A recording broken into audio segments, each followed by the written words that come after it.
रहिया अबे तू कहिया बता दे गोरिया सुना ना तोरा घुमाए बहुगे चौमिन चाट खियाए बहुगे तोरा के गया घुमाए बहुगे चौमिन चाट खियाए बहुगे तोरा के डोभी घुमाए बहुगे देखहिया हम तोरे के रहिया अबे तू कहिया बता दे गोरिया सुना ना तोरा घुमाए बहुगे चौमिन चाट खियाए बहुगे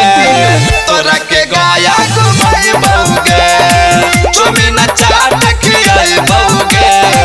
तोरा के गया घुमाए बहुगे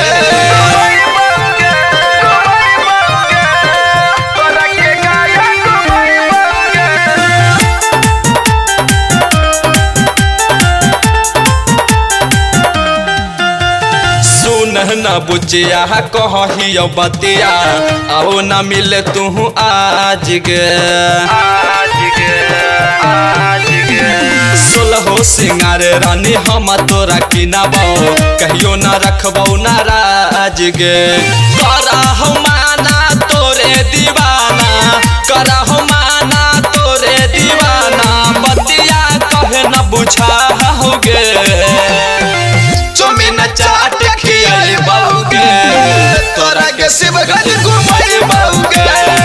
चौमिन चाट खियाए बहुगे तोरा के गया घुमाए बहुगे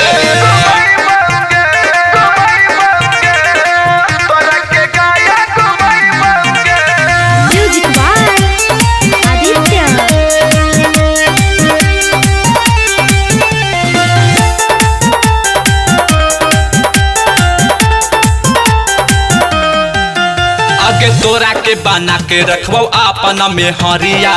बुझा न हमर तू बात गे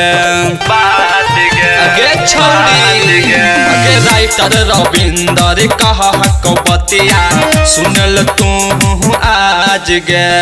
दिलवा में हमर बसी गे